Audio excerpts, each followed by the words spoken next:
Pues les damos la más cordial bienvenida a todas y todos en esta segunda conferencia del Seminario del Agua de nuestro semestre, enero-junio. En esta ocasión tengo el agrado de presentarles a un colega nuestro, compañero de aquí del Departamento de Ingeniería Civil y Ambiental, el doctor Miguel Domínguez Acosta, a quien le agradecemos su presencia y el tiempo dedicado para preparar esta charla, esta plática que me comentaba minutos antes, trató de hacerla un poquito más de divulgación, más accesible a nosotros, sobre todo porque es una disciplina pues muy especializada, estas partes de la geología, ¿no? El doctor Domínguez es geólogo de formación y todo su trabajo, su desempeño académico, sus estudios, en fin, desde su licenciatura, su maestría y su doctorado la hizo aquí en nuestra universidad hermana, que es la Universidad de Texas en El Paso.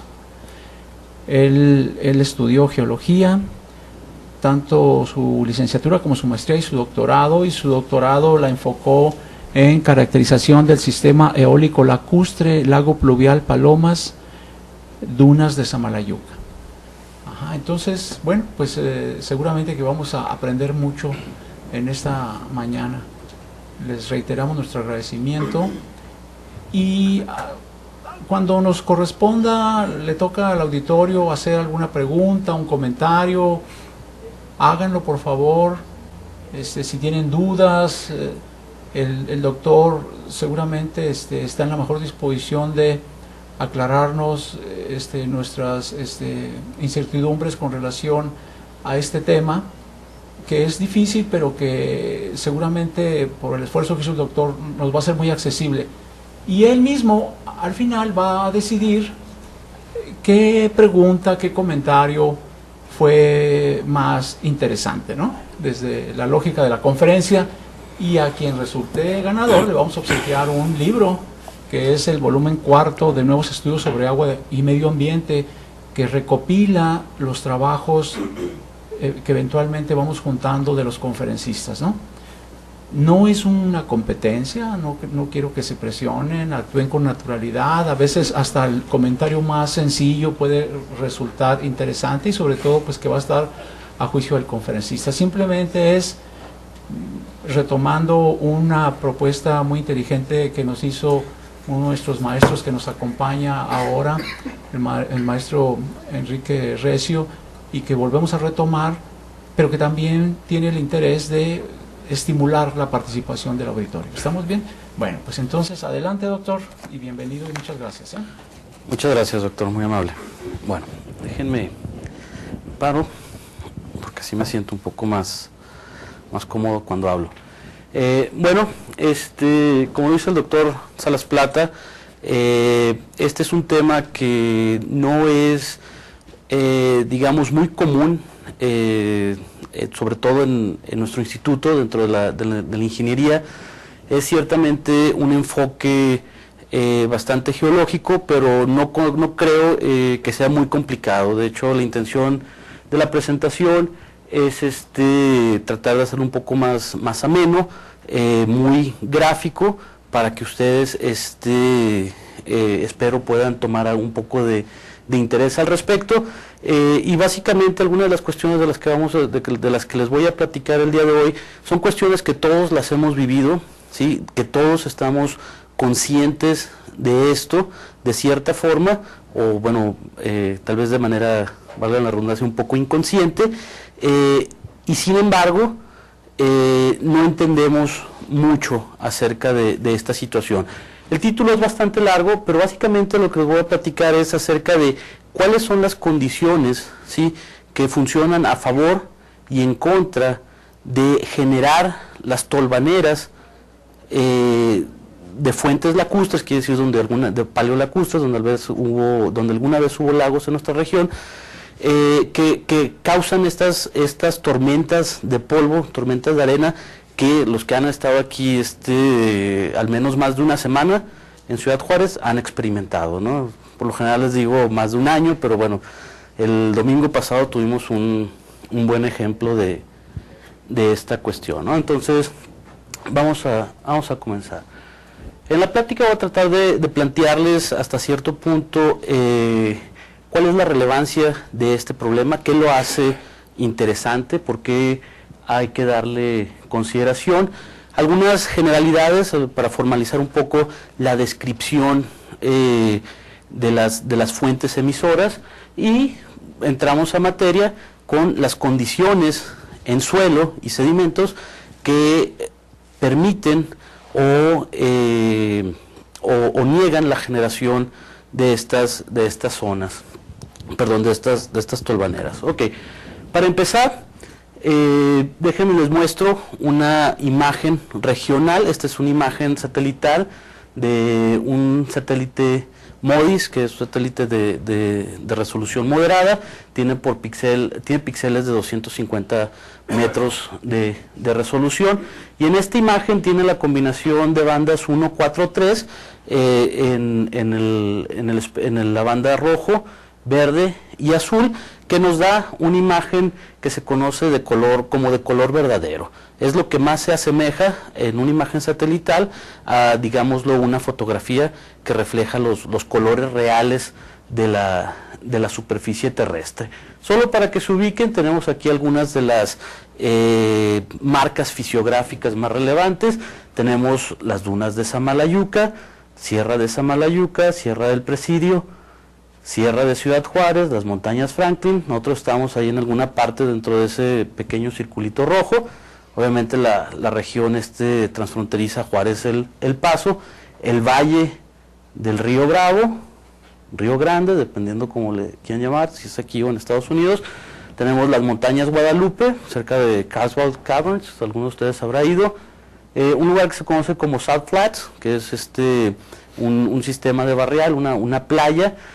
Un sistema aún más grande que va a ser parte del enfoque de lo que les voy a comentar, el Bolsón de los Muertos, parte del lago pluvial Palomas, y a algunos de ustedes les habrá tocado ir acá a Nuevo México, a las arenas blancas de White Sands.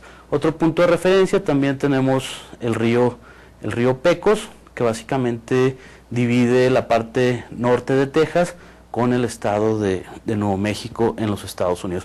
¿Por qué les muestro esta imagen? Esta imagen es de hace 2 días, ¿sí? Que es el miércoles, y el miércoles fue un día muy placentero, ¿no? Estuvo cálido, sin mucho viento, agradable, pueden ver, no se ve nada de nubosidad, todo está claro. Bueno, ¿qué relevancia tiene esto? Hace aproximadamente 2 meses, las condiciones no fueron las mismas del miércoles. Hace aproximadamente 2 meses, el 30 de diciembre, el mismo tipo de imagen. Estas eran las condiciones que dominaban la región.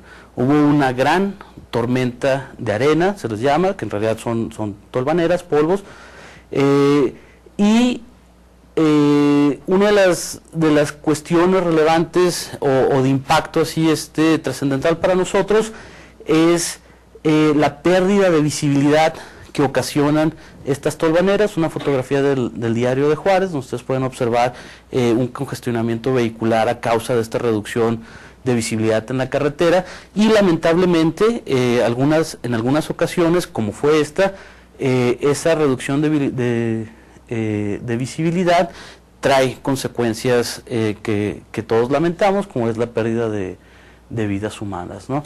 Entonces, este es el tipo de fenómenos que generan la motivación por estudiar y tratar de caracterizar estas fuentes, y ahorita hablamos un poco más acerca de la afectación directa que tengan.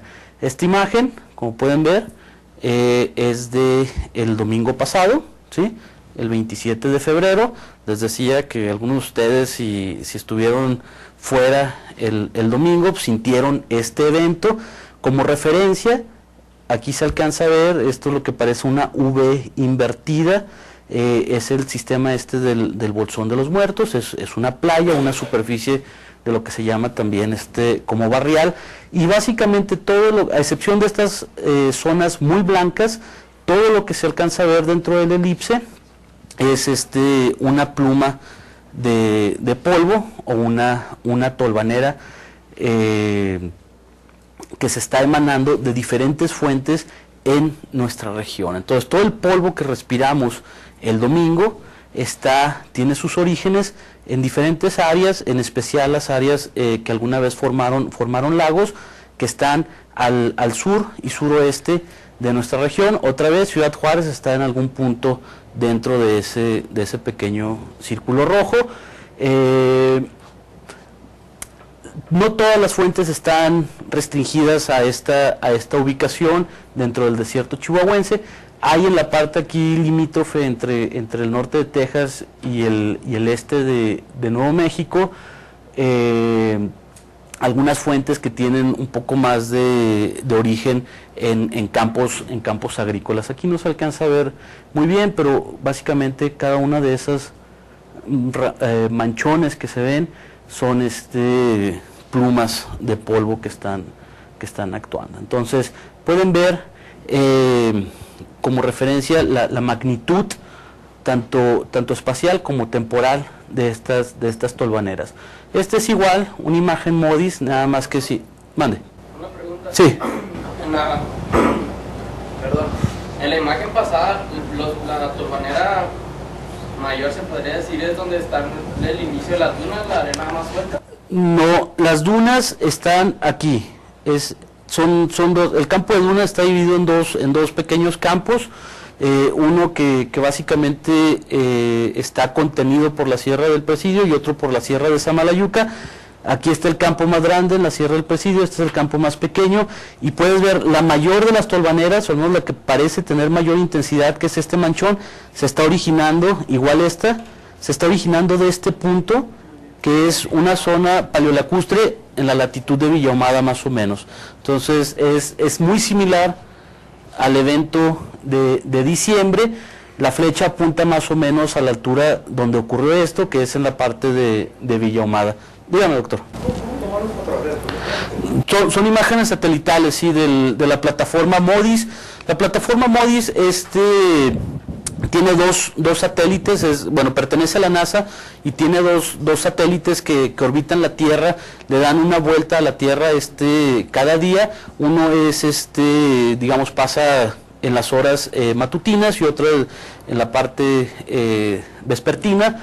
En todo caso, y debido a esto, entre los dos satélites podemos tener dos imágenes de casi toda la superficie de la Tierra diariamente. Por eso les puedo presentar a ustedes una imagen de hace dos días. Básicamente la plataforma de la NASA carga las imágenes el mismo día en la tarde.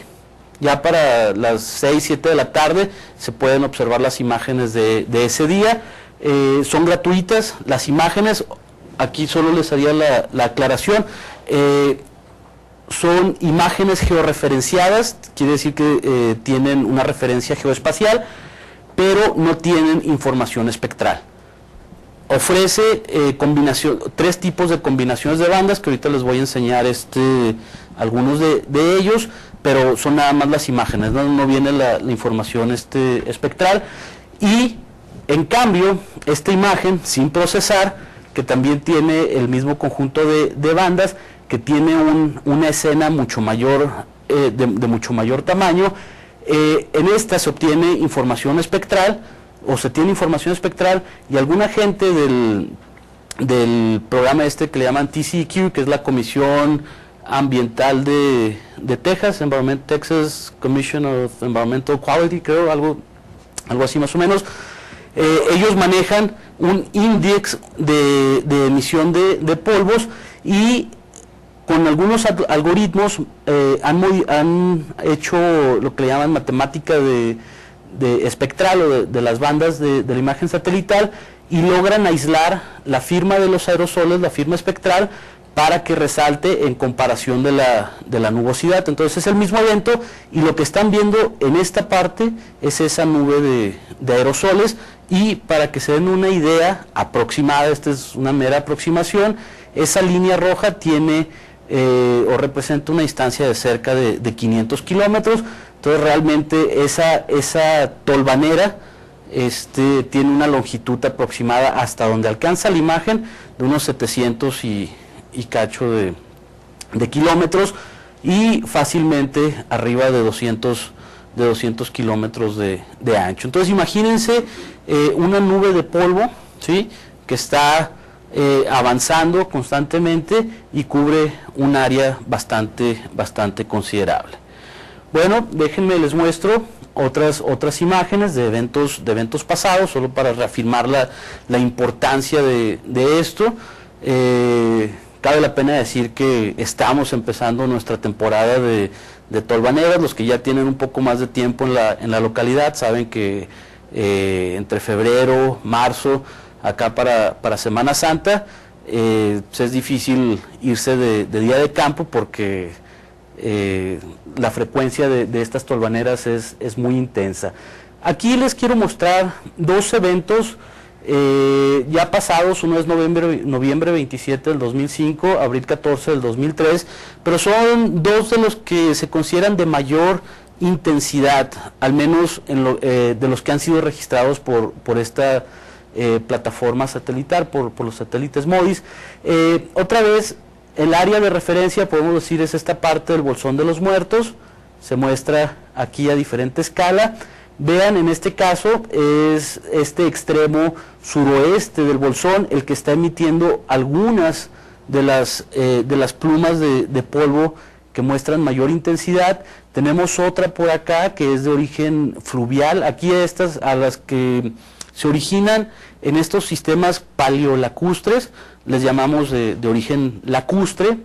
A las que se originan en los lechos de ríos, como puede ser en la región del río Casadrandes, río Santa María, del Carmen, les llamamos de origen fluvial. Entonces aquí tenemos, de hecho, el río del Carmen, ese manchón un poco vertical que se nota ahí, del cual se originan algunas tolvaneras, es el río del Carmen. Este es el río Santa María y también tiene algunos puntos donde se originan. Esta es una zona, una planicie de inundación del río Casadrandes, y también está originando una tolvanera. Entonces las fuentes son de hecho variadas. Podemos tener fuentes lacustres, fuentes fluviales y algunas otras fuentes asociadas a la agricultura o las áreas que llamamos de pie de monte en las montañas. Sin embargo, bueno, una de las fuentes más activas en cuanto a la emisión de polvo son las zonas lacustres. Por eso la plática va enfocada un poco más hacia ese tipo de fuentes. En el 2003, vean básicamente la nube de polvo también que cruza buena parte sur del estado de Nuevo México, internándose casi a la parte norte de Texas. También tiene origen principalmente en la zona esta paleolacustre del sistema fluvial Palomas. Bueno, en general las fuentes están asociadas con este sistema lacustre eólico, y estas palabras no se asusten, ya describí algunas. Eólico tiene que ver con el transporte por el viento, y como tratan de demostrar las imágenes, pues presentan un gran impacto en nuestra región. ¿Por qué un gran impacto? Aquí está Ciudad Juárez El Paso, en esta instancia está ahí, y pueden ver esas fuentes están directamente corriente arriba de nuestra área. Lo que quiere decir es que casi cada vez que hay una emisión de polvos de esas fuentes, esas tolvaneras pasan por encima de nosotros, y obviamente nosotros nos vemos afectados en este caso por las partículas que están siendo transportadas, las inhalamos. Algunas de estas partículas pudieran, aquí con cierta reserva, puedo decir, pudieran tener algunas concentraciones de elementos que, a rondas otras, pudieran presentar algún efecto pernicioso a la salud. También la erosión causada por esas tolvaneras y el depósito de algunos elementos que cargan estas tolvaneras pueden contribuir a los procesos de desertificación y algunas de las afectaciones, como a las vías de transporte, como se mostró en la fotografía. Igual los vuelos a veces se cancelan debido a la baja visibilidad y a la alta concentración de partículas. las líneas de comunicación también se ven afectadas en ocasiones. Entonces, es realmente algo que nosotros a veces, como no pasa todos los días y por lo general se concentra en ciertas épocas del año, pues soportamos, ¿no? Estamos afuera el domingo y decimos, chips, hoy no puedo salir a hacer una carne asada, no puedo salir a jugar fútbol, que de hecho yo estuve jugando fútbol el domingo y cancelaban el partido, pero bueno, es algo así como que lo tomamos momentáneamente, pasa y ya no lo consideramos hasta el siguiente evento, ¿no? Sin embargo, bueno, las repercusiones pueden ser considerables si tomamos en cuenta, por ejemplo, que la mayoría de las partículas que se emplazan a la atmósfera y tienen una distribución prolongada en las partes altas de la atmósfera, como son esas tolvaneras, están en tamaños por debajo de los 25 micrones, de las 25 micras, que serían que 0.025 milímetros, ¿no? Tamaños realmente muy, muy pequeños. Algunos de ustedes habrán escuchado estos dos conceptos, PM10, PM2.5. Estos conceptos se relacionan a los índices de calidad del aire y lo que se refieren son materia particulada en tamaño por debajo de los 10 micrones y materia particulada por debajo de los 2.5 micrones. ¿Por qué se toman estos tamaños de partículas como referencia? Porque por debajo de los 10 micrones son las partículas que fácilmente podemos incorporar a nuestro tracto respiratorio, y por debajo de los 2.5 son las partículas que entran no solo a nuestro tracto respiratorio, pero a las partes internas, ya que se alojan en las partes más adentradas, los alveolos y estas otras partes de los pulmones, ¿no? Son las que también, una vez inhaladas, pueden residir más tiempo en nuestro sistema, y dependiendo de lo que contengan estas partículas, pues el efecto puede intensificarse. Bueno, como mencionaba, estas fuentes tienen varios tipos de orígenes, dentro de los cuales la parte lacustre es una de las más importantes. Sin embargo, los sistemas fluviales también son de consideración. Las áreas agrícolas, que son grandes en nuestra región, también ayudan a potencializar la emisión de polvos. Académicamente o en cuanto a investigación, estos sistemas son también interesantes por la sedimentología, la caracterización sedimentológica que presentan, la parte de su forma o geomorfología y el contenido geoquímico de estos sedimentos. Como lo muestran las fotografías, estas fuentes pertenecen a un sistema que es activo, dinámico, no está en un estado, digamos, latente, y bueno, más aún, está en nuestro patio, literalmente, ¿no? Nos afecta cada vez que hay una de estas emisiones de tolvaneras. Solo para mencionar una pequeña palabra acerca de concentraciones de elementos en estos sedimentos. Estas son unas gráficas, unos histogramas de varias muestras que he recolectado en fuentes que se han identificado como emisoras de tolvaneras. En su mayoría son fuentes lacustres, y esta gráfica está mostrando, digamos, los valores de concentración de algunos elementos promediados con valores de esos elementos en la corteza.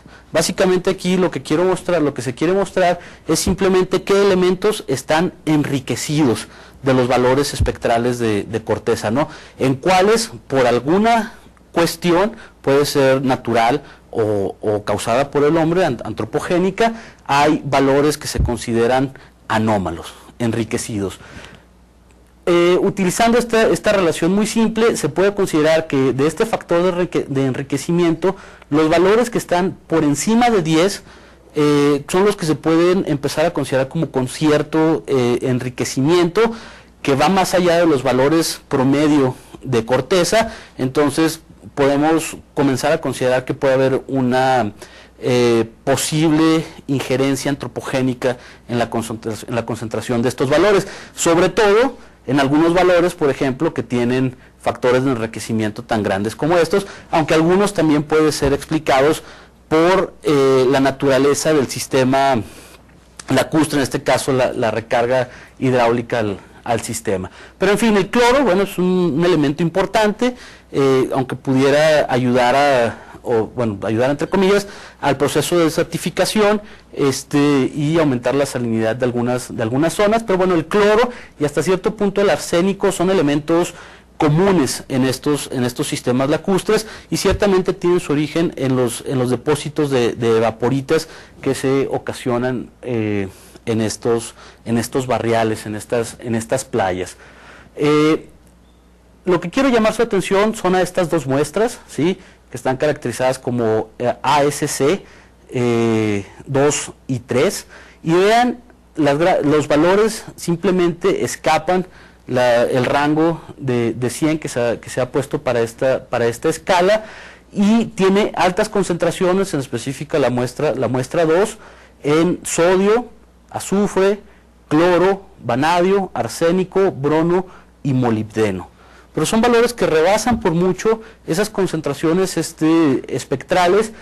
Estas muestras fueron tomadas de esta zona que se le conoce como Laguna Seca o Laguna Ascensión, está como 3-4 kilómetros al sur del poblado de Ascensión, que está a unos 200 kilómetros tal vez al oeste de Ciudad Juárez, y en esta zona hay condiciones de inundación perennes. Quiere decir que por lo general estos barriales casi siempre tienen agua en superficie, y esa inundación, esa asociación hidrometeorológica, que de hecho aquí es cuestionable, yo casi estoy seguro que también forman parte de un sistema de escorrentía de todos los sistemas agrícolas que hay en la zona, forma estos depósitos que se le llaman de sales eflorescentes o de elementos que se precipitan por el fenómeno de evaporación y capilaridad, y en estas sales eflorescentes se concentran algunos elementos. La muestra es básicamente esto. ¿Cuál es el problema? Estas sales forman costras en ocasiones suficientemente blandas y de fácil erosibilidad, que cuando tenemos un evento climático propicio empiezan a emanarse, se desquebrajan y empiezan a erosionarse, emanando tolvaneras de esas fuentes. Bueno, aquí falta por comprobar, pero al menos se puede hacer la asunción de que algunos de estos elementos pudieran ser transportados por esas tolvaneras, ¿no? Entonces, el potencial de peligrosidad o de daño que pueden causar las tolvaneras, habría que considerar la presencia de algunos elementos potencialmente dañinos, como es el arsénico, que sean transportados en esas tolvaneras. Bueno, nosotros hemos estado hablando de esta zona, ¿no? La zona la zona local en la que estamos, que se encuentra situada dentro del desierto chihuahuense. Ciertamente es excepcional, o pudiera ser excepcional para nosotros, puesto que vivimos en esta región, pero a nivel global es de hecho un sistema pequeño, no es de gran extensión. Y en esta imagen, no presten atención a los cuadros, otra cuestión, lo que quiero mostrarles es dos de los grandes sistemas emisores de polvos en la atmósfera, y aquí estoy hablando a escala global. Tenemos uno, el desierto más grande del planeta, lo que es el desierto del Sahara, en el norte de África, el cual es responsable de emitir nubes de tolvaneras o tolvaneras que son transportadas desde el continente africano hasta el continente americano con bastante intensidad, y los polvos que son emplazados a las partes más altas de la atmósfera alcanzan a circular ya en las corrientes de chorro y a darle vuelta completa a la atmósfera. Dígame, doctor. ¿Qué extensión tiene el desierto Sahara? No sabría decirle, doctor. No tengo aquí una escala para darle referencia. Una aproximación así muy cruda, digamos, México, Estados Unidos tiene 3.000 kilómetros de frontera con Estados Unidos, ¿no? Entonces podemos decir, son 3.000 kilómetros, 6 y algo, así de manera muy, muy cruda.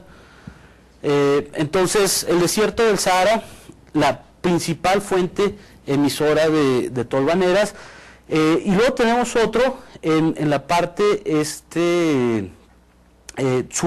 sureste de China, que es el desierto del Gobi. De hecho forma parte del desierto de Taklamakan, se llama, y en esta circunstancia los aerosoles o los polvos que se originan de estas fuentes viajan, tienen un recorrido hacia el este, que pueden o se han detectado en algunas zonas de Norteamérica. Por nuestra parte, sedimentos o estas tolvaneras que se originan en esta región han sido detectados en la región de los Grandes Lagos, allá cerca de Chicago. Entonces, aun y cuando el transporte de sedimentos de nuestras áreas no es, digamos, intercontinental, tiene un rango de desplazamiento que puede ser considerable, ¿no? Lo que se genera en nuestra región se transporta algunos cientos, alcanzando ahí 1 millar de kilómetros, para depositarse en las partes, en la costa noreste de Estados Unidos. Bueno, no todo es malo acerca de estos, aunque yo sé que los que estuvieron, por ejemplo, el domingo afuera pueden decir que no tiene nada de bueno estas cuestiones, pero vamos a tratar de ver al menos una parte positiva de esta cuestión.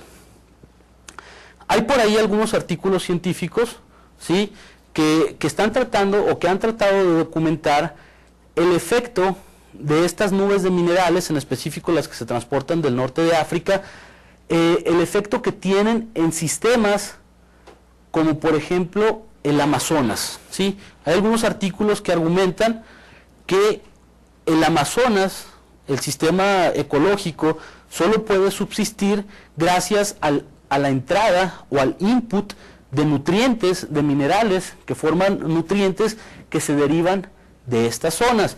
No sé si algunos de ustedes sepan, pero bueno, el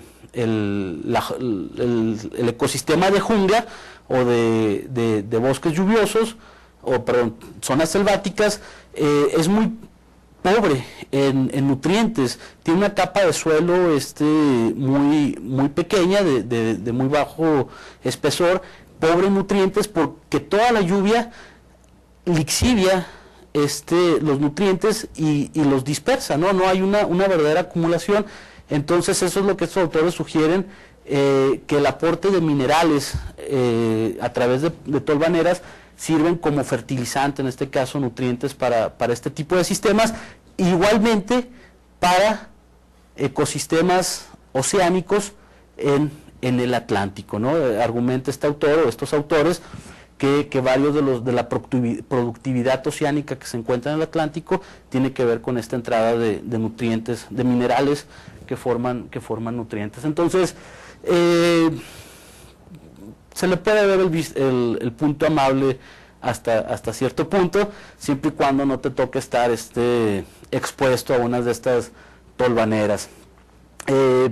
Otro efecto que no menciono en la presentación, pero me voy a permitir decírselo, es el efecto de estos aerosoles cuando ya están emplazados en las capas superiores de la atmósfera, el efecto de los aerosoles como elementos que afectan al cambio climático, ¿no? Se está tratando de incorporar esta variable de aerosoles, los cambios de albedo que hacen, para modelarlos en cuanto a su efecto a las condiciones de cambio climático, y no se tiene aún digamos una determinación real en cuanto a cuál es este efecto. Se sabe que tiene un efecto, todavía no se entiende muy bien. Dígame, compañero. Sí, acá en la zona de Australia también se tiene pues una sí, que es prácticamente todo el continente. Entonces ahí no transporta nutrientes hacia... No he visto yo artículos de esta zona, pero ciertamente el desierto de Eri y otros grandes que están en esta parte es otra de las grandes fuentes emisoras. Para fines de la plática, que más que nada cuestión local, solo intenté mostrarles los dos gigantes, ¿no? Pero correctamente, como lo menciona, Australia es otro de los grandes desiertos del planeta y también fuente emisora de aerosoles.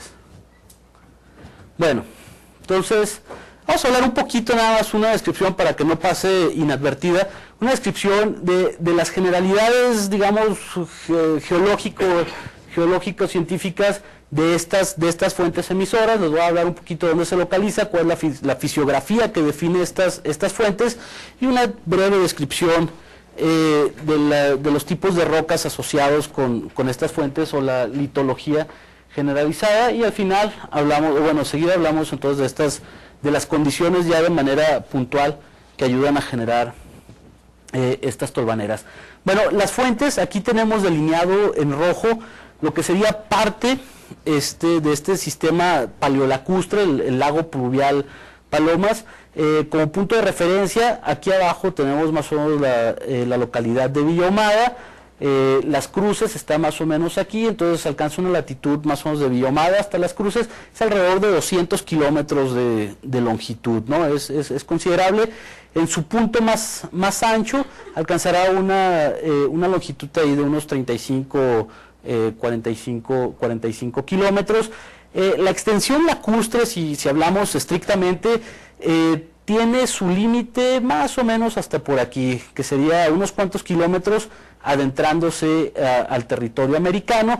La otra parte que está aquí es una mezcla, digamos, entre la parte fluvial y lacustre, pero bueno, para efectos de emisión de tolvaneras, todo ese polígono irregular se puede considerar como una zona emisora.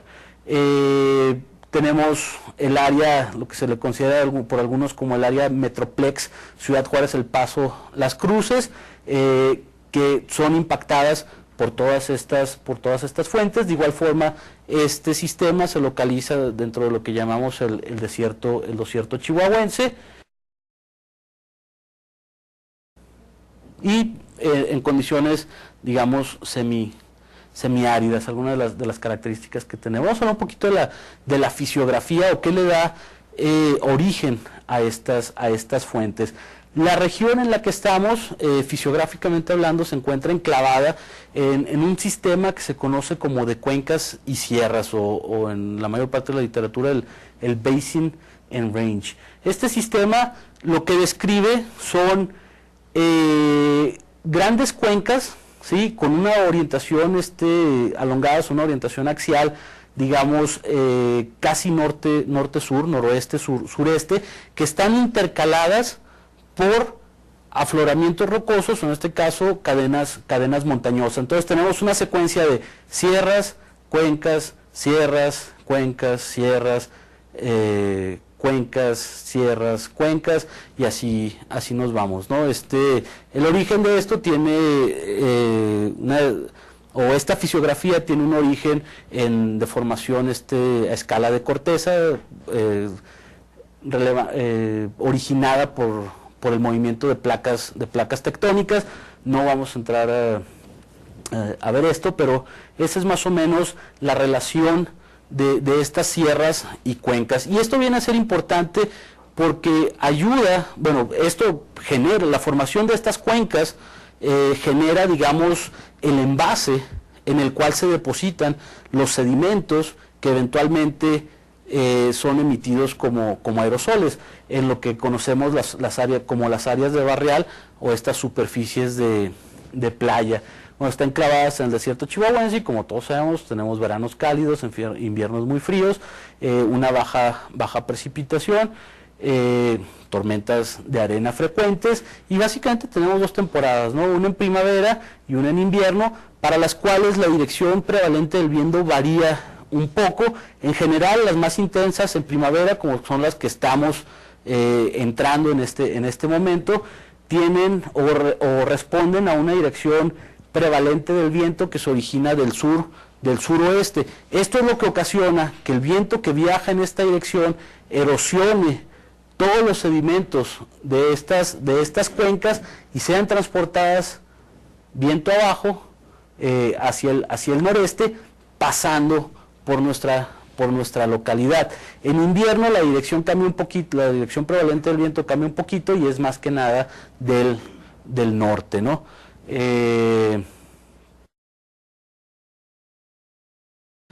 Solo porque, bueno, soy geólogo y no puedo dejar de mencionar el aspecto geológico de las fuentes.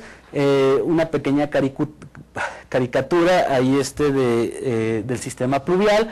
Y en la región afloran, digamos, dos tipos principales de rocas, o se puede segmentar en tres.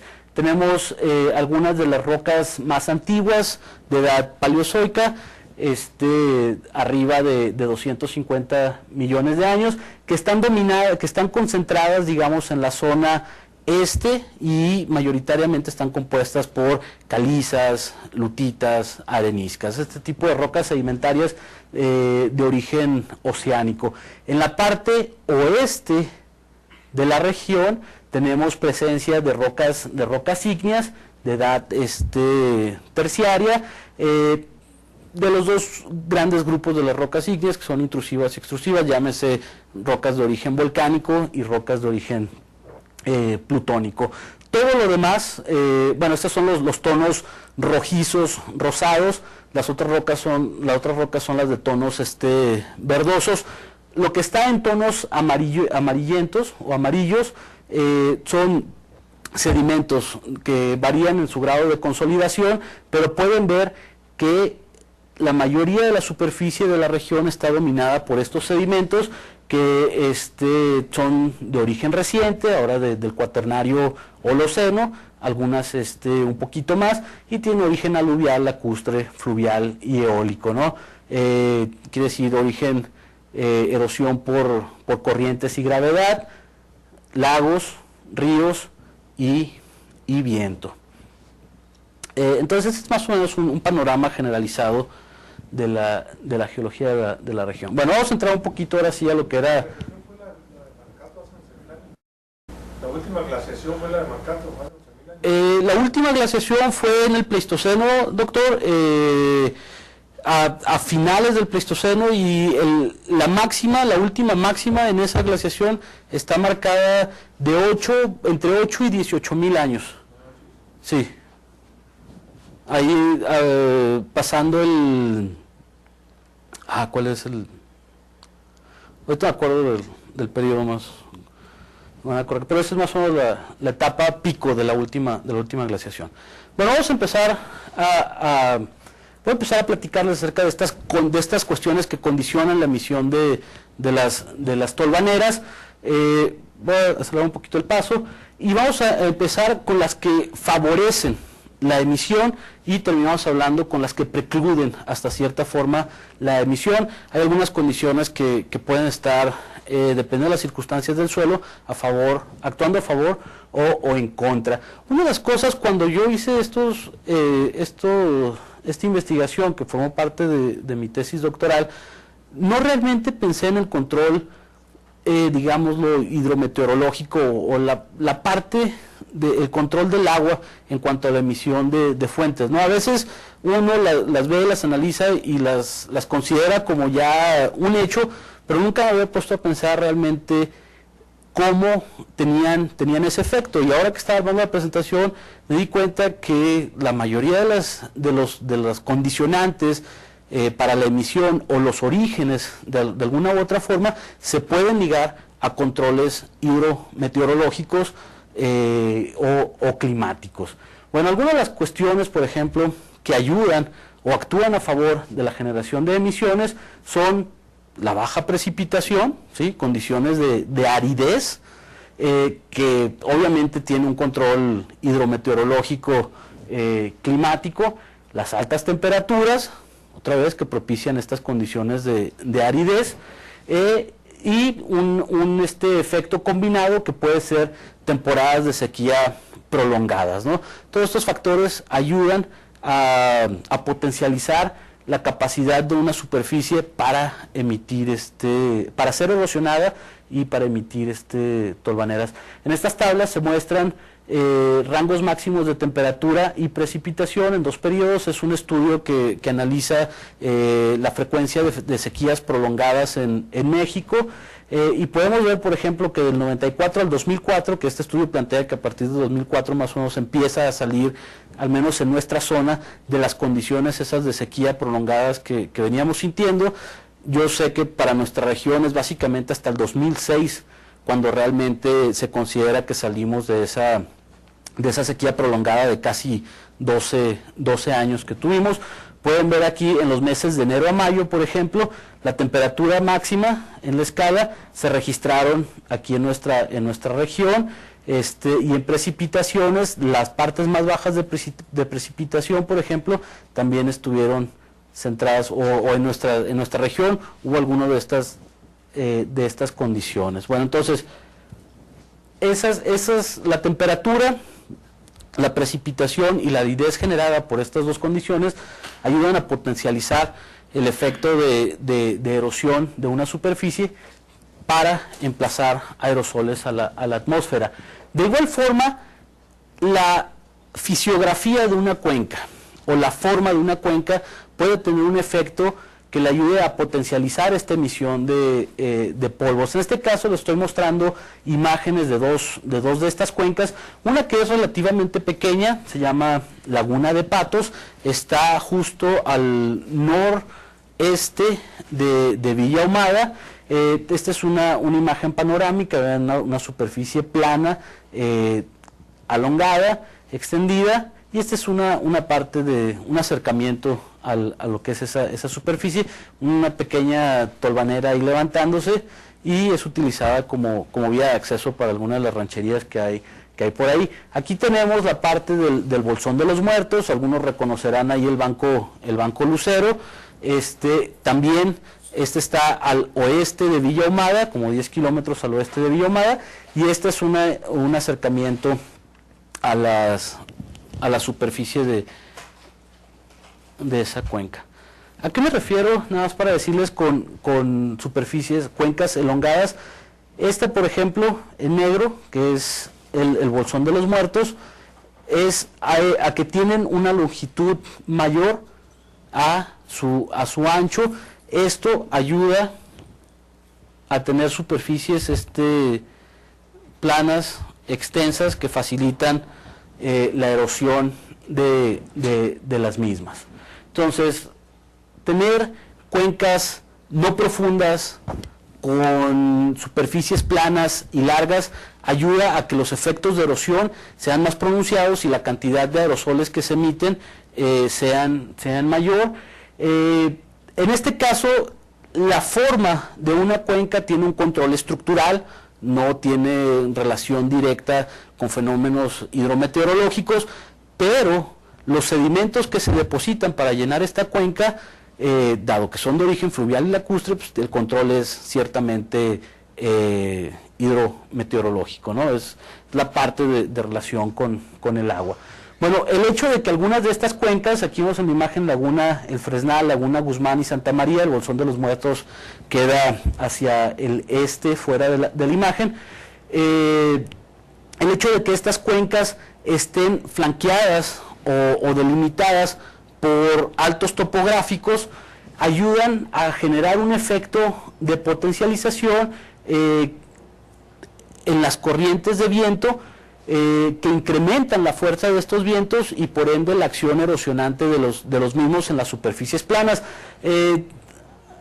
Hay un efecto que se conoce como el salto hidráulico, quiere decir cuando una corriente tiene que saltar un obstáculo, se potencializa su energía conforme trata de saltar el obstáculo, y a la hora de caer, digamos, hay una aceleración, porque aparte de la energía que ya llevaba, la inercia que lleva, el efecto de gravedad potencializa esa energía, y la parte acá, digamos, en sotavento, la parte hacia adelante de la barrera, siente un efecto aumentado o potencializado de este fluido, ¿no?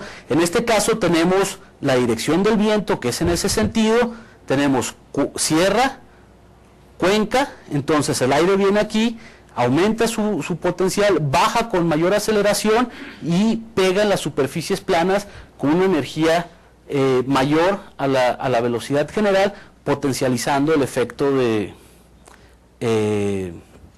erosión. Bueno, el hecho de que algunas de estas playas estén secas, sí, es un poco redundante con la parte de baja precipitación y aridez, pero el hecho de que las superficies en su mayoría sean superficies secas ayuda a la generación de emisión de estas tolvaneras. En esta imagen les estoy mostrando, es la misma imagen MODIS, pero en este caso es una combinación de bandas diferentes. Tenemos una combinación 721, la otra era 1 o 431 creo. Y en esta combinación de bandas, una de las características que tiene nos permite resaltar el efecto de la vegetación y la humedad en el ambiente. Lo que pueden ver es, por ejemplo, que en las grandes elevaciones que tienen alta concentración de vegetación, aparecen como verde, y aquí, por ejemplo, tenemos la presa del Elefante, algunas otras áreas en colores azules oscuros. Estamos viendo la respuesta a un área que está completamente inundada o bajo agua, y las dunas de las arenas blancas o de white sands, en este caso, tienen, bueno, la imagen pudiera sugerir que tiene una alta concentración de humedad, pero en este caso la respuesta de hecho tiene que ver con la composición química de las dunas, que es básicamente yeso. En esa combinación de bandas, el yeso nos está dando, la anhidrita en este caso nos está dando esa respuesta. Pero vean, por ejemplo, el sistema en el que nos estamos enfocando aquí, el sistema lacustre, Laguna Santa María, Fresnal, Guzmán, Laguna Los Moscos, todas estas áreas no tienen ninguna tonalidad azulosa que pudiera representar algún contenido significativo de humedad. Dígame. Porque a esas superficies se les llama playas. Ese es el nombre que han recibido. Tiene que ver no tiene que ver con las playas como lo visualizamos, las playas del margen terrestre océano. Tiene que ver con la naturaleza efímera y algunos de los depósitos que se sedimentan en esas fuentes. No sé el origen del concepto específicamente, pero se refiere a eso. Ahora que lo mencionas, que no es parte de la plática, pero bueno, se lo digo, por ejemplo, estos sistemas que son bastante grandes, que estuvieron completamente inundados en la última glaciación, arriba de 10.000 años, los márgenes, o algunos de estos márgenes, están ocupados por verdaderas playas, por áreas que tienen una pendiente suave y están dominadas por sedimentos en tamaño de arenas medianas a finas. Es una playa en forma, ¿no? En su momento, cuando estuvieron inundados, pues había un oleaje que erosionaba los sedimentos, depositaba las arenas, y era una playa en forma. Ya no, porque pues obviamente ya no están inundados. Pero bueno, en este caso, pues, el hecho de tener esas superficies, cuyo control es directamente hidrometeorológico, pues ayuda a potencializar la emisión de estos polvos. Bueno, la presencia o tener una clasificación granulométrica variada, o como en civil dirían, bien graduada, ayuda también a que se potencialice la capacidad de emisión de estas fuentes.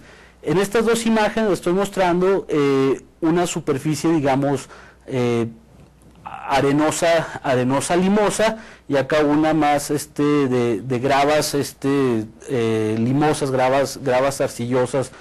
Una de las muestras más o menos de una de estas áreas nos da una idea de la distribución granulométrica de estos componentes, quiere decir el tamaño de partículas involucrados, y he puesto una línea más o menos ahí en los 25-30 micrones de tamaño, solo para que vean que algunos de los elementos, de las muestras tienen básicamente toda su concentración en tamaños por debajo de las 25 micras, y hay algunas otras que tienen elementos un poco más grandes.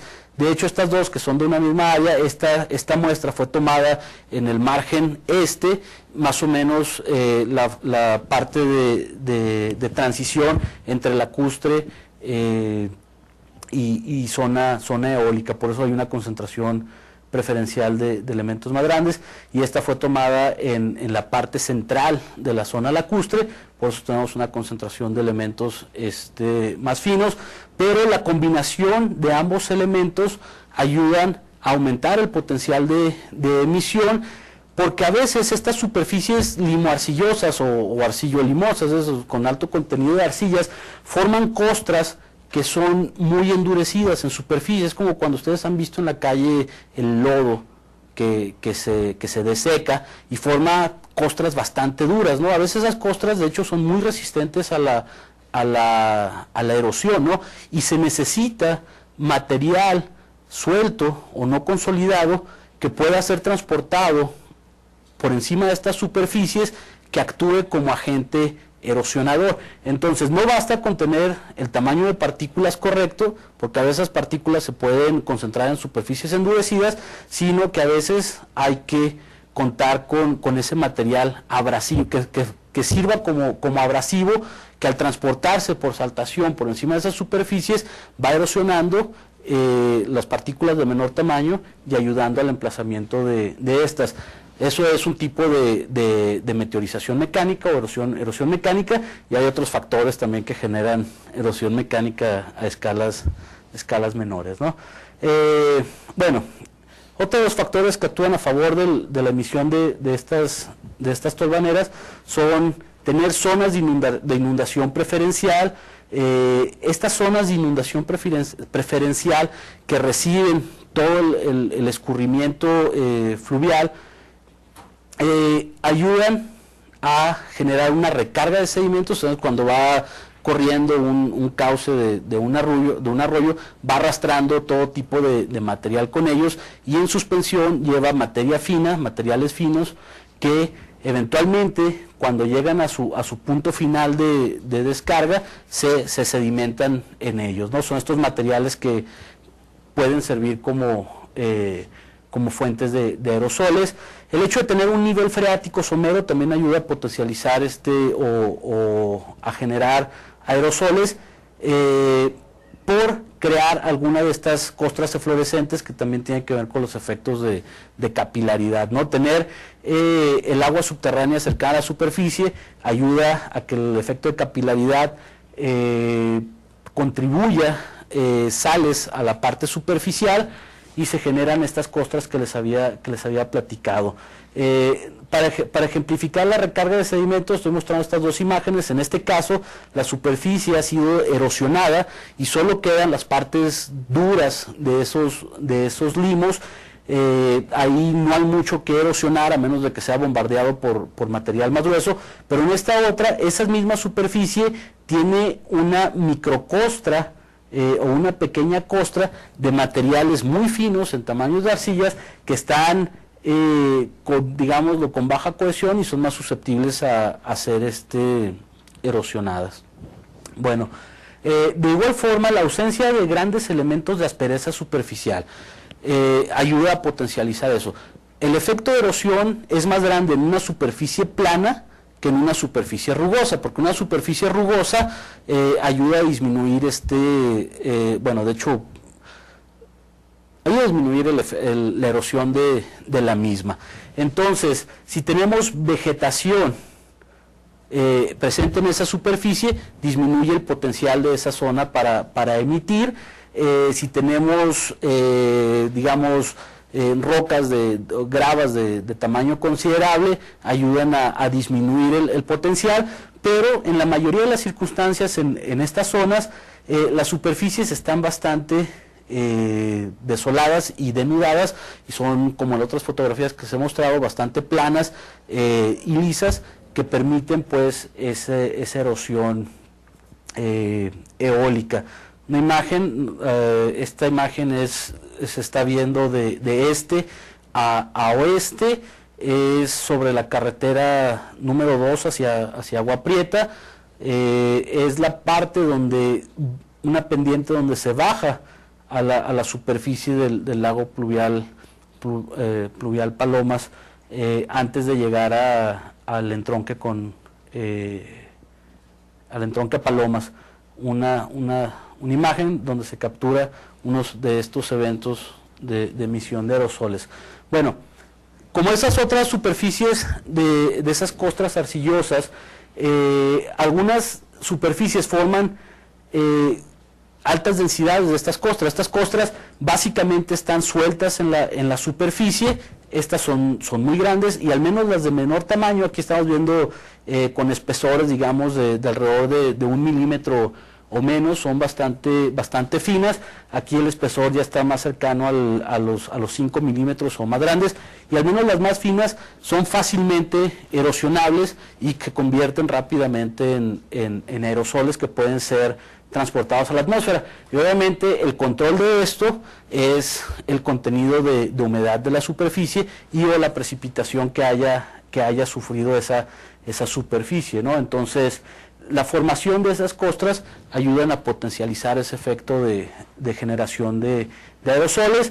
Y otra de las partes es la actividad antropogénica que se genera en estas zonas. Muchas de estas zonas, estas son imágenes de ahí de Guadalupe Victoria, cercano al entronque a Palomas, son grandes zonas agrícolas, ¿no? Entonces, el hecho de alterar la superficie y dejarla de por sí ya con un bajo nivel de consolidación, propicia la emanación de aerosoles. Por eso se recomienda a los agricultores, para tratar de disminuir el efecto de erosión, que de hecho los perjudica porque va retirando los nutrientes del sistema, se les recomienda que dejen, por ejemplo, lo que hayan cosechado, lo barbechan, y que no quemen los campos, ¿no? Sino que dejen las plantas ahí hasta que realmente van a empezar el nuevo ciclo de cosecha, porque esas plantas muertas o secas que quedan ahí sirven como elementos de aspereza y disminuyen el potencial de erosión. Entonces es uno de los efectos antropogénicos que potencializan la emisión. Y de igual forma hay algunas rancherías en estas zonas, y varias de estas playas, de estas superficies, son usadas como caminos de transporte. Bueno, hasta ahorita fueron básicamente todas las causas que ayudan o que fomentan de cierta forma la generación de aerosoles. Ahora les voy a presentar algunas de las causas que precluden, ¿sí?, o limitan la capacidad de estas superficies para emitir aerosoles. Ciertamente el tamaño de las playas. Había hablado de la forma, ¿sí?, y la orientación de las playas, pero el tamaño puede disminuir el potencial de una zona para emitir aerosoles, al menos de manera considerable. Y el ejemplo es Laguna de Patos, que está donde está ese puntito rojo ahí abajo. Es muy pequeña comparada con el Bolsón de los Muertos o el lago pluvial Palomas, ¿no? Entonces, el potencial de emisión de esta área es obviamente mucho menor al potencial de emisión de esta otra, ¿no? Para eso, bueno, se tiene, el control no es hidrometeorológico, el control de la cuenca es más bien estructural. La vegetación, les acabo de presentar las condiciones de baja vegetación, aridez constante, pero quien le haya tocado andar en zonas de nuestro desierto en temporada de lluvias, podrá ver que el desierto no es siempre, digámoslo, estéril o sin ningún tipo de vegetación. En ocasiones el desierto florece y florece con intensidad, ¿no? Estas zonas que generalmente se ven de esta forma, con vegetación muerta, solo algunos mezquites formando áreas verdes, pero con baja vegetación, cuando hay lluvias intensas pueden tener una abundancia de vegetación, y la presencia de esta vegetación en la superficie limita obviamente el potencial de emisiones de esas superficies. Ahora, esta es una superficie de playa medio marginal, pero de playa. Esta no es una superficie de playa, pero pues quería mostrar, está dentro del área y quería mostrar los efectos de vegetación. Alguna de esta vegetación, bueno, es por temporada, tiene el control hidrometeorológico. En su mayor, es más abundante cuando hay inundaciones a largo plazo. Los efectos de control o de mitigación de emisión de aerosoles pueden ser no solo cuando están verdes, pero incluso cuando la vegetación está muerta, puesto que la fricción que generan como elemento de aspereza está presente, bueno, y dan también cierta estabilización a esas, o estabilidad a esas superficies. Ok. Hay otros elementos de aspereza que también ayudan a disminuir el potencial de estas fuentes como emisoras. Algunas de esas pueden ser cuando la superficie se quedó soldada básicamente o denudada, ya sin elementos finos de fácil erosión, ¿sí? Son superficies endurecidas, es muy difícil erosionar de estas superficies. Pudiera ser, digamos, al final de la temporada de polvos, donde todo lo que se iba a erosionar básicamente ya se ha erosionado, y sobre todo si no hay, digamos, perimetralmente a estas zonas, elementos que puedan servir como abrasivos, ¿no? Para seguir generando un poco más de emisiones. Algunas prácticas de agricultura, cuando se dejan en esta parte los surcos se pueden dejar, no se alcanza a ver muy bien, pero estaban las plantas ahí secas. Eso ayuda otra vez forma elementos de aspereza, ayuda a disminuir. Hay superficies que se llaman deflacionadas, en el cual están dominadas por gravas. Básicamente el efecto de erosión ha sido tan intenso, ha removido ya todos los elementos finos, dejando solo las partes más gruesas, y esas superficies que se les conoce como pavimento del desierto, pues básicamente ya no emiten aerosoles, ¿no? Ya han sido transportados. Ok, el hecho de tener superficies inundadas o con un alto contenido de humedad, mientras las superficies estén húmedas, no emiten aerosoles, ¿sí? El problema es, podemos pensar que en temporadas de lluvias, por ejemplo en verano, no se van a emitir tolvaneras porque las lluvias son frecuentes, pero recuerden que los aerosoles o las partes que se erosiona es la capa más superficial. Estamos hablando de capas de menos de un centímetro. Entonces, aún, ustedes lo podrán haber presenciado en verano, ¿no? Aún cuando hay una lluvia en verano, si no es muy intensa y no hay un encharcamiento, la humedad en ese primer centímetro de superficie se evapora o se infiltra en cuestión de minutos, ¿no? Entonces, una vez que se ha infiltrado, se ha evaporado esa humedad, la superficie está otra vez disponible para emitir partículas o para ser erosionadas. Si la humedad persiste, bueno, pues obviamente mientras estén húmedos va a ser difícil que algo se genere, que algún tipo de aerosoles se genere de esas superficies. Pero vean aquí, por ejemplo, cómo conforme las superficies se van secando, se van desecando, se empiezan a generar esas pequeñas costras que son después de fácil erosión. Aquí, bueno, pues no, ni siquiera les recalco que el control es ciertamente hidrometeorológico. Bueno, algunas de estas inundaciones, como los que estuvieron, por ejemplo, aquí en el año 2006, pueden llegar a ser de una extensión tan considerable que impacten la generación de aerosoles, no de manera instantánea, ¿sí? No mientras esté precipitando, ni en unos cuantos días, sino pueden lograr impactos considerables. Tal es el ejemplo por ejemplo, esta es una imagen de MODIS de agosto 7 del 2006, es la combinación de bandas otra vez que tiene relación con digamos, la concentración de humedad en superficie. Pueden ver que las arenas blancas, que en la imagen anterior se veían azulitas, pero todavía no tan marcadas, aquí están mucho más. El valle del río Bravo está verde, hay verde por muchas partes, y vean, por ejemplo, el Bolsón de los Muertos, Laguna Santa María, el Fresnal, Guzmán y algunas otras zonas fluviales están casi completamente inundadas o con una alta concentración de humedad. El evento del 2006 que causó estragos en nuestra ciudad fue solo una parte de toda una temporada de alta precipitación en la región, y aquí físicamente podemos percibir algunos de esos efectos de inundación.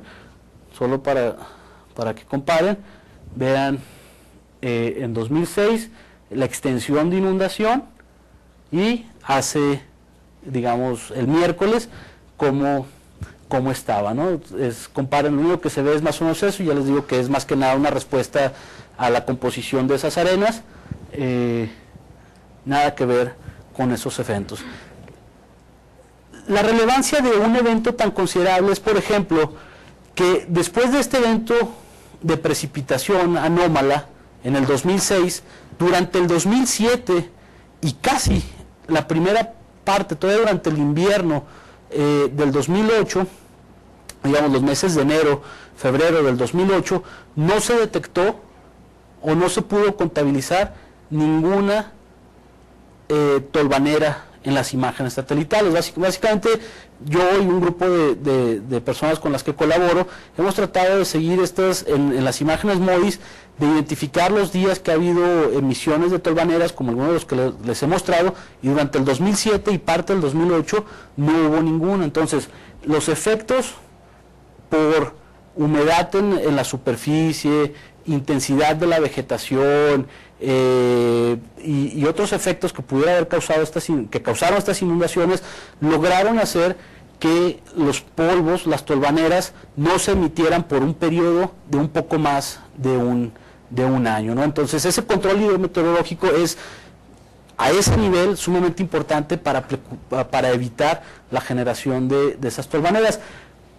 Y hemos hablado de las condiciones superficiales, y solo por mencionar algo que escapa completamente mi área de expertise, pero la parte atmosférica, ¿sí? Es una imagen del satélite GOES, también de la Agencia Oceánica y Atmosférica de Estados Unidos, es del domingo 27, y este es el sistema meteorológico que fue responsable de generar las altas ráfagas de vientos que tuvimos el domingo, y es más o menos el sistema clásico que actúa en esta temporada y que genera ese tipo de tolvaneras, ¿no? Bien, este sistema que empuja una corriente fuerte en este sentido nos da esa dirección noreste de vientos. Aquí estamos nosotros, y es pues el control atmosférico que ayuda a generar esas tolvaneras. Bueno, ya para terminar, solo cabría decir, bueno, que la mayoría de estas condiciones que se han presentado, ya sean a favor o en contra de la generación de tolvaneras, están presentes básicamente en todo momento, pero son limitadas tanto en su ubicación espacialmente y la extensión de tiempo o temporalmente en las que se encuentran. Quiere decir que casi en cualquier punto, en alguna u otra área va a haber vegetación, y luego esta muere y esta está presente en otra, o hay condiciones que potencializan la erosión en un área, pero no en otra. Algo que no mencioné es, la erosión no es uniforme en toda la superficie, es más bien preferencial. Tiene que haber una coincidencia de varios de estos aspectos para que un área específica y limitada pueda emitir estas tolvaneras, ¿no? Con esto concluyo, me extendí un poco, pero muchas gracias, y si tienen alguna pregunta puedo tratar de contestárselas. Vamos a ver si podemos apoyarnos con el micrófono para efectos de grabar y apoyar al equipo aquí de videoconferencias. ¿Alguien quiere formular alguna pregunta? ¿Alguien quiere hacer algún comentario? A ver, vamos a ver. El perrito se llama Milo. El perrito se llama Milo, previendo que puedan preguntar.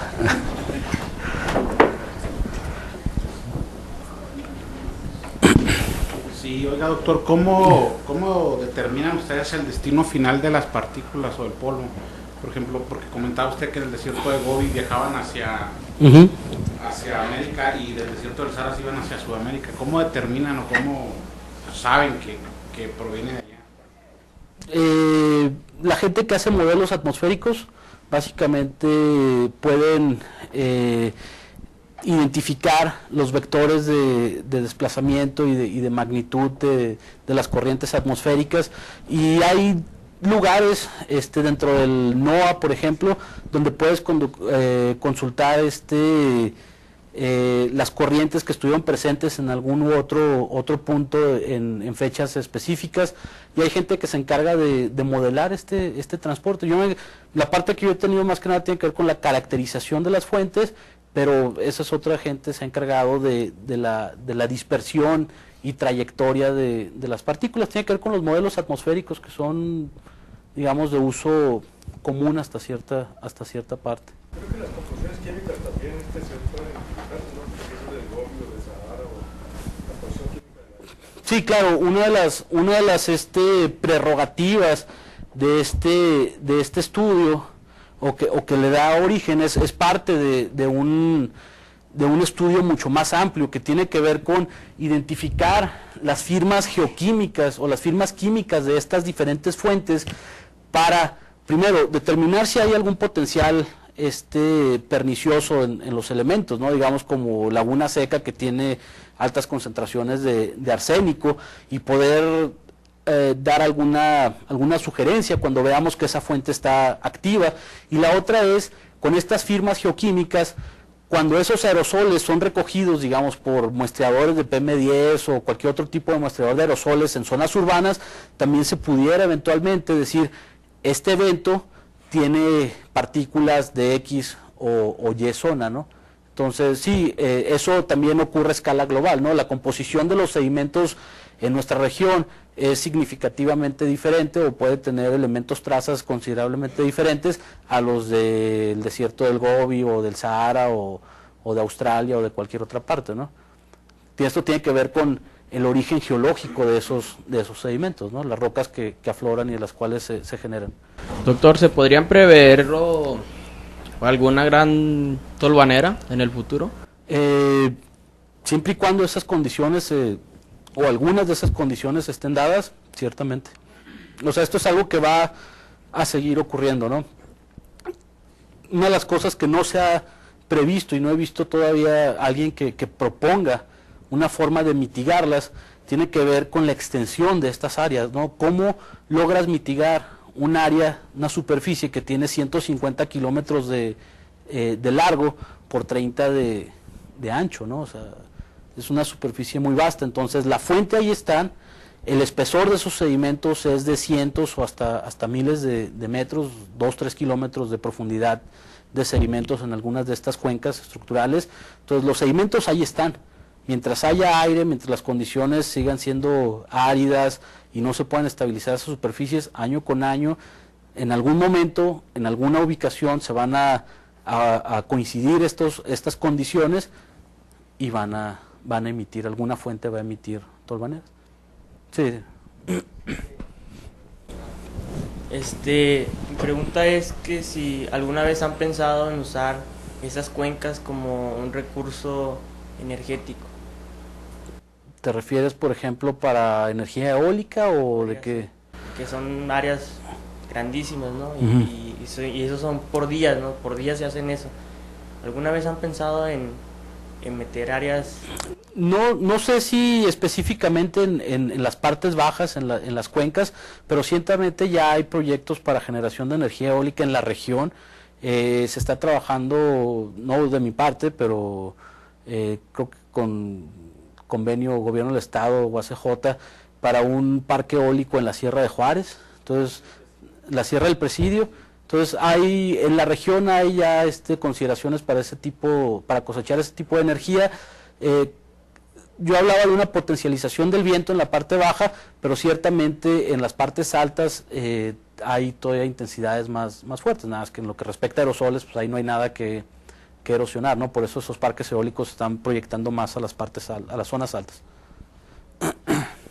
Ahorita que hablabas de la potencialización en el flujo de barlovento a sotavento, ¿hay algún porcentaje estimado en el cual se incremente ese flujo? Habría que hacer el cálculo físico, que tendría que ver con la magnitud del flujo, el ángulo de dirección con respecto a la barrera, la altura de la barrera, el ancho y otras cuestiones. ¿Se puede hacer? No tengo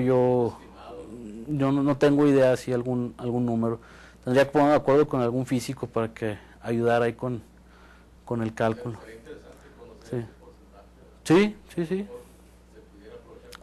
Cuantificarlo, probablemente. Pero no tengo yo un estimado. Muchas gracias. Los mantuve un poco más de lo que había esperado, pero bueno, creo que no dormía muchos, así que... Bueno, pues muy interesante todo este asunto, que en la parte de su aplicación pues tiene importancia ambiental. Hay un proyecto de investigación en el que están involucrados estudiantes de maestría y una de las maestrías en salud pública de ICB con el Departamento de Ingeniería Civil y Ambiental para ver esta parte de los aerosoles, esta parte de las partículas en la atmósfera que están teniendo incidencia en problemas broncorespiratorios para los habitantes de esta comunidad. Entonces, pues ellos se apoyan en la información científica de nuestros investigadores aquí en el instituto. Bueno, el IIT, a través del Departamento de Ingeniería Civil y Ambiental y del Cuerpo Académico de Estudios del Agua, otorga el presente reconocimiento al doctor Miguel Domínguez Acosta por su valiosa participación con la conferencia Factores condicionantes en la emisión de tolvaneras de fuentes paleolacustres como respuesta a los eventos hidrometeorológicos en el desierto chihuahuense, en el marco de las actividades del semestre enero-junio del 2011 del Seminario del Agua, Ciudad Juárez, Chihuahua, 4 de marzo del 2011, y con pues los nombres de nuestros directivos, el maestro Antonio Guerra Jaime, el maestro Víctor Hernández Jacobo y la doctora Edith Flores Tabizón, líder del Cuerpo Académico de Estudios del Agua. Felicidades, doctor. Gracias. Bueno, pues ahora también le vamos a pedir al doctor que nos apoye y que nos diga quién de los estudiantes, es dirigido básicamente a las y los estudiantes, para otorgarles un obsequio de un libro, ¿no? Yo creo que me quedé un poco con la disyuntiva, porque me pareció que tanto el compañero aquí y el compañero allá atrás hicieron dos preguntas muy valiosas. No sé si alguno tenga preferencia por dar lectura y quiera donarle el libro al otro, cederlo. No, bueno, pero pues, tú dices que hay dos finalistas, en pocas palabras. Sí. Ok, bueno, vamos a otorgarles a los dos, ¿no? Bueno, pues, okay. Andas. Y yo te recupero tu libro, ¿verdad? No hay problema. Claro. Y bueno, entonces, el otro estaba... A ver, díganos, ¿a quiénes son? Es el compañero de camisa azul y el compañero atrás de camisa verde. ¿En qué materia estás? ¿Qué estás estudiando? No, pues... Mi nombre es Antonio Briones. No puede con la emoción, doctor. Estoy llevando la clase de hidráulica 2 con usted, profesor. ¿Y en la carrera? Estoy... ¿Cómo? En la carrera. ¿Tú eres de qué carrera? Sí, de aquí de Ingeniería Civil. Bueno, porque tenemos no solamente de Ingeniería Civil, a veces tenemos gente de otras... ¿Tenemos de alguna otra carrera? No. ¿Sí? ¿De dónde? De mecatrónica. Ok. Bueno, entonces, felicidades, ¿eh? Aquí está. Gracias. ¿Quién más, doctor? El compañero que está al final, de camisa verde. Ok, también es alumno mío en la... Por eso lo traías ya. Ya lo voy a preparar. No, son jóvenes muy inteligentes que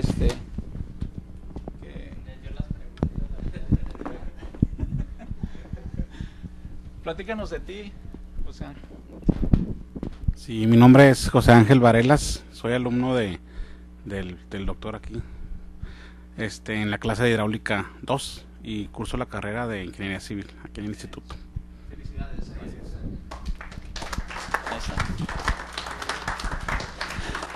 Bueno, muy bien, siempre les sugerimos a los participantes quedarse un ratito más, ahí hay café, hay unas galletas muy sabrosas. Algunas veces uno no, por algún motivo no quiere uno preguntar en la conferencia, pero después del evento el conferencista se queda y uno se acerca. Cuando ustedes vayan a algún evento local, nacional o en el extranjero, hay posibilidad de seguir platicando con el conferencista y eventualmente, si su línea de investigación, si su proyecto de titulación está asociado, pues les piden una tarjeta y cosas así. Entonces, acompáñenos, ¿no? Un rato más, y esperemos que el doctor también nos acompañe.